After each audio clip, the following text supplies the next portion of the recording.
Breaking news: Honorable Ayariga has finally been accused of inciting violence between Nigeria and Ghana.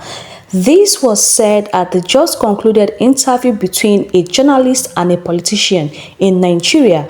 They said this man is trying to incite violence for his own political agenda. How true is this? And also, I also saw some videos of some Ghanaians also accusing Honorable Hassan Ayariga of also trying to get a political position in the heart of Ghanaians. I was totally shocked when I heard this.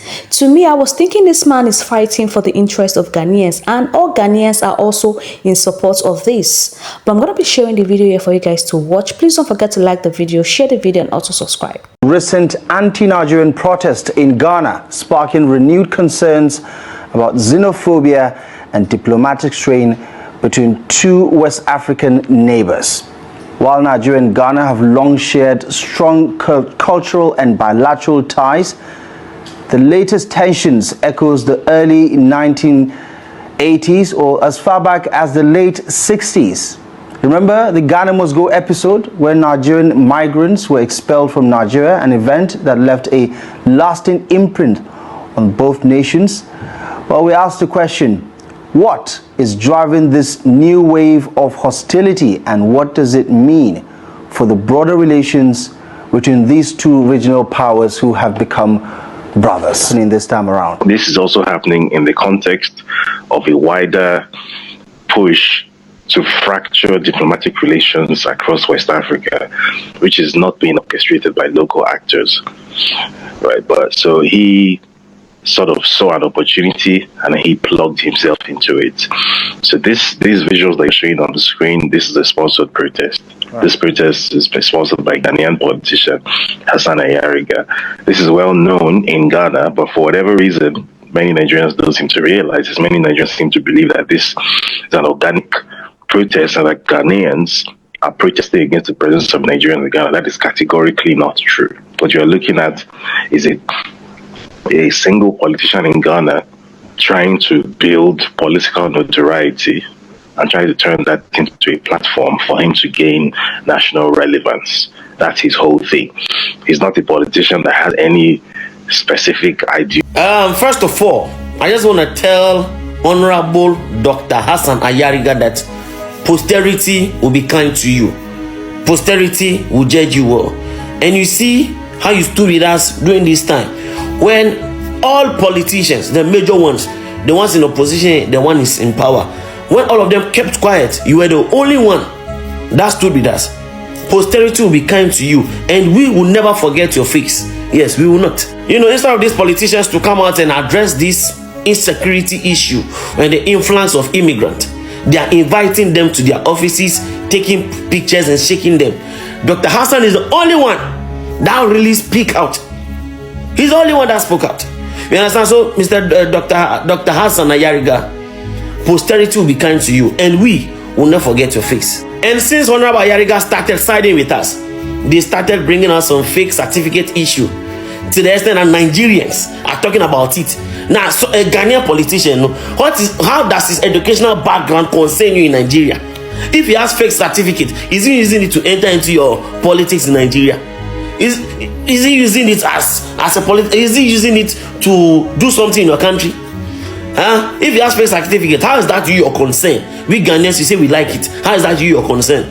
So, Dr. Hassan, we are very, very grateful. And to the politicians keeping quiet, 2028, keep quiet too, because all the politicians that are keeping quiet, the interior minister, the foreign minister, some are even tweeting. We've seen all your faces. You understand? And continue keeping quiet whilst our people keep on getting unalived and kept in bushes. We've seen your face. I mean, 2028 is just 3 years from now. We are seeing your face. Keep on keeping quiet. Don't come out and address this issue. Don't put the securities on high alert to scrutinize and check people entering the country. You just keep on keeping quiet too. But Dr. Hassan, we are very, very much happy. Whether you have a certificate or a real certificate, we are proud of you. And we will never forget your face. Good morning. Today is 19th July 2025. And if anything should go wrong in Ghana today, Hassan Ayariga should be held accountable because he is responsible for the war that is about to happen in Ghana. He is responsible for the lives that is about to be lost in Ghana. Hassan, Ayariga should be held accountable. Have a wonderful day. Hello to my wonderful country sibling, Ghanaians. How are you all doing? I believe we are not fighting. And I believe we can all state our facts. We can argue without using derogatory words, without defaming, insulting one another. You know, we are in a civilized world. You know, 21st century. You know, statements as a freedom of speech is allowed. Just don't defame anyone's or assassinate anyone's character. You know, you can argue with facts without insulting one another. You know, Dr. Eze, the king of Igbo in Ghana, I believe if this man has committed any crime, you know, there's a way to handle it. There is a better way to handle it, like a civilized person, like civilized nation, you know. There is a way to handle it. I so much believe Ghana is not a lawless country. There is constitutional laws, and also we have traditional rulers. So if Dr. Eze, you know, Igbo king in Ghana, if he has committed any crime, any sort of crime, I believe the law is there to apprehend him, to hold him accountable. Not you and I ranting on the social media. To do what? The only thing you and I will do is to cause more havoc, you know, in the society, to constitute a nuisance, you know. That's all. That's what you and I would do here, you know. Listen, I'm not here to fight any one of you. I understand. But I also urge you guys to use your mind whenever a rumor or something is being speculated on the social media or in the country. Why can't you just sit back and ask yourself, like, is this thing real? Where is this thing coming from? Yes, there was a video where Igbo king in Ghana mentioned that he was going to build a community for Igbos in Ghana, you know, and that was years ago. A lot of you don't understand where I disagree with this propaganda, all these issues, this boaha going on around, you know. This is where I disagree with you guys. This video was almost a decade now, 8 years ago. And when he made this video, he was just trying to please his people. He had no intention of claiming your land. You know, every Nigerian in Ghana know that Ghana is not their home. Like, yes, it is their home of residence, they are resident, but not their homeland. Every Nigerian staying in Ghana knows this truth. They know this fact. You understand what I'm saying? And these are the things he said to please this brother, to make people happy. You know, when you just go into, when you just have a status, upgraded your status, you know, in some ways, you know, you will try to make promises, you know, to make people feel good. Just like a lot of our presidents will tell you, oh, vote for me when I'm in power, I'm going to make the school, I'm going to do this, do that, I'm going to bring Jesus Christ. And at the end of the day, they won't do it. You understand? Why can't you take his promise, his statement then as one of those statements that our president will just give out, and at the end of the day, they won't fulfill it? And this video, you see, where I'm not happy with this video was almost a decade ago.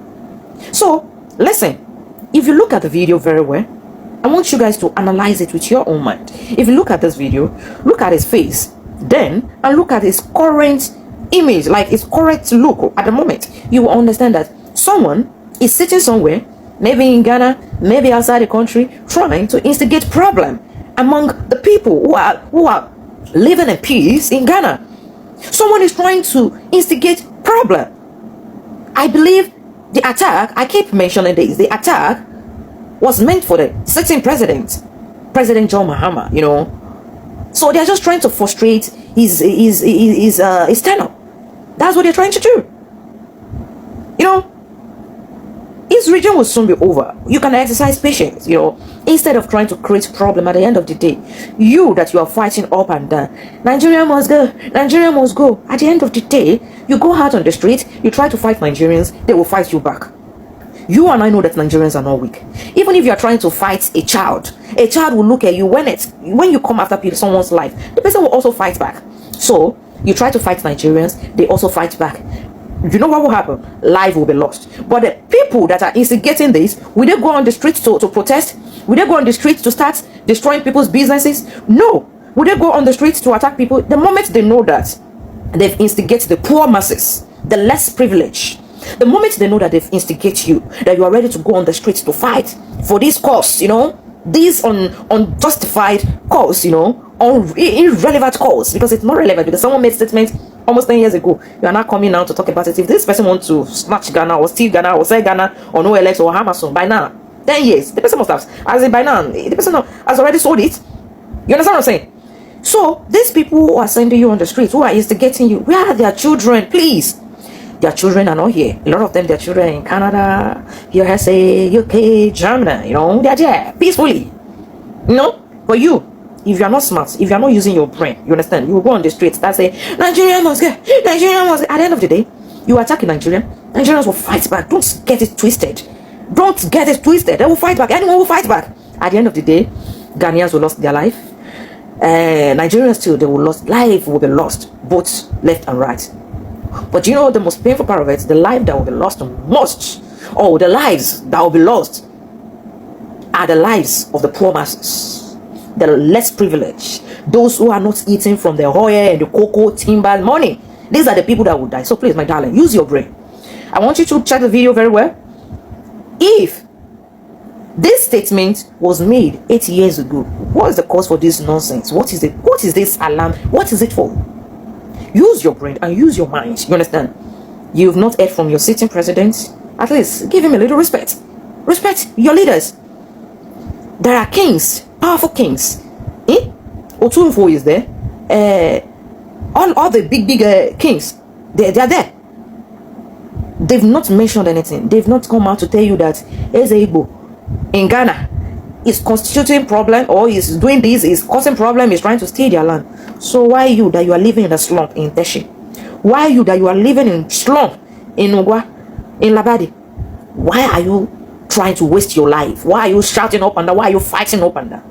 And I want you to be smart to the extent that if someone is voicing their opinion on her online, listen carefully. If the person is not insulting you, why should you insult the person? At least there is a man who I believe to be learned and educated, accusing Dr. Eze, Igbo king in Ghana, accusing him on public TV that is into prostitution, human trafficking, and all that, drugs and all that. Don't forget that he must answer to it in the court of law. You understand what I'm saying? So you and I should use our brain before talking, before you say anything. Use your brain, use your mind. Don't just waste your life for people that doesn't care about you. They will come out, throw a kills like a topic for you to be started, like the next thing for you to fight for them. The next thing, you will run around, fight their battle. You will lose your life. They will never compensate your family. Their children will eat from your blood. Man, it's simple as that. You get it? Wait, I just want to be sure. Am I the only one that heard this? Someone said, when I become the president of Ghana, all foreigners will be sent out. And also, no foreigner will be allowed to own a property in Ghana. And this is coming from a man that contested, for presidential post in Ghana against our sitting president, President John Mahama. Actually, we thank God that you didn't win the election. Nobody fought for you. People failed to vote for you, as in, praise the Lord. Because we already know what will happen if you become the next president of Ghana. Can you guys even listen to what he said? Do you still think this man deserves to become the next president of Ghana? Please, it's better for you people to use Shatawale, Shatabondu, anything Shatta in this country, as your next president. Or you use, I think Shatawale is better because that guy even gets sense. Seriously. It's better for Shatawale to become the next president of Ghana than for you to vote for that guy, that said no foreigner will be allowed to own a property. Don't you understand? The foreigners are coming into this country. They brought money to invest into the country. And this is a Igbo. Let me be honest with you. Nigerians are not even happy with it because we all realize the fortune that this man has invested in Ghana, and if this man has invested this money in Nigeria, it will also help Nigerians. But here you are with all these companies that he invested into in this country. Yet you people are telling him, here's a go, he must be deported, he must do this, Nigeria must go, Igbo must go. Really? This man employed Ghanaians, not Nigerians. Yet, you guys are still taunting him, insulting him to leave Ghana. Anyway, I don't have much to say, but you guys should know what will happen if you vote for that man, Ayariga. If you vote for him, just know that this man will turn Ghana to a graveyard. The whole country will become a graveyard, because how can you tell people not to write petition to the IGP, to direct it to the king's men in Ghana, to the kings in Ghana? Otufo is there. This Kumasi kings too is also there. They didn't direct the petition to them. You tell them not to direct any petition to any of these leaders. They should just carry gun. They should go out there to fight. Ayariga, wait. If they are going for this protest that you say they should go with guns, I hope your children will frontline. I hope your children will be the first, captain to lead them out. And I hope you too, you will be there. You won't be in America. Your children too. They won't be in Canada. And other people's children will be fighting here, losing their life. Ghanaians, my lovely Ghanaian people, if you fought for Ayariga, I hope you already know what will become of Ghana. You already know. War for war is obey. War is what Ayariga is calling for. Ayariga is rooting for war. He's drumming for war. Please don't dance to it. Don't destroy the sitting president because you failed. Try next time. If they want to vote for you, they will. But for now, Oga, go and rest at home now and stop this bitterness. The things I've heard on the internet for the past few weeks, Charlie, even me myself, I am just like, wow. Ghanaians are fighting against kidnapping, against cyber crimes, against a lot of things that is happening in their country, and they are fighting against illegal foreigners in their country, causing problems for them. I've been seeing a lot of comments, people asking me, even on my TikTok page, oh, UJ, you're talking about Nigerians committing crimes in Ghana. Are Ghanaians not committing crime? I am not saying Ghanaians are saints. I've been saying it here. They are not saints. They are not Saint Mary or Saint Joseph. Neither are they the savior of Africa. They do commit crimes. You have been seeing it on the internet. They do. It's there. But what I am talking about is my people coming to do that same crime in the country. It's enough now. Now, they are saying Hassan Ayariga is an instigator and Ghanaians should not fall for his trap. That is trying to use that as a means for his political agenda, because he knows the heart of Ghanaians, that Ghanaians have a very soft heart. And once he gets that presidency that is looking for, that Ghanaians are going to suffer. How true is this? These are the comments I've been seeing everywhere. Like on my TikTok, I've been seeing this kind of comment. Like, what is happening? Is this man really fighting for the people of Ghana, or is having some interior motive? I want to know in the comment section, my Ghanaians, because it is only Ghanaians that actually know who Hassan Ayariga is. Let's not look at what is actually doing now. Is this man the right candidate to become the next president of Ghana? Ghanaians, you really want to answer it in the comment section, because I heard he also contested the other time with John Dramani Mahama. He did not win. Ghanaians knows the reason why they didn't vote for him, but right now he's supporting Nigeria must go in Ghana, and a lot of Ghanaians are happy because he's supporting that. And some Ghanaians are actually not happy. They are saying he is doing it for his political power, like he's trying to get the hearts of Ghanaians, and when he's trying to contest for election, Ghanaians are actually going to vote for him, those that are campaigning against Nigeria must go. And let me get this right here. There are two different sets of Ghanaians, the ones that are anti-Nigerians and the ones that are in support of Nigerians. There are those that don't want Nigerians to go, and there are some that actually want Nigeria to go. I've been seeing comments on my TikTok. Some of them will say, oh, UJ, please stop talking about this. I'm a Ghanaian. I want peace to reign. Even me, I want peace to reign. Everybody wants peace to reign. Everybody wants peace to reign. Me, I like peace. I like peace of mind. I don't like being in a country and there is problem. You wouldn't feel comfortable. But Ghanaians, I want to know in the comment section what this lady said. How true is it? Like, how true is this? Charlie, I want to know her. Because this one said, if they shock me, cry. I'm supposed to share some other videos, but I don't want to share those videos because it may incite violence on the comment section. I don't want that. But these videos are enough to pass some message across to Ghanaians, if that is what they want or they don't want that. Because a lot of Ghanaians are fighting. We don't want cybercrime. We don't want kidnapping. And the kidnapping rate is too much. Me, I'm even in support of them fighting to get back their country from the hands of these kidnappers. Some Nigerians were saying that even some Ghanaians are kidnapping people. How true is that?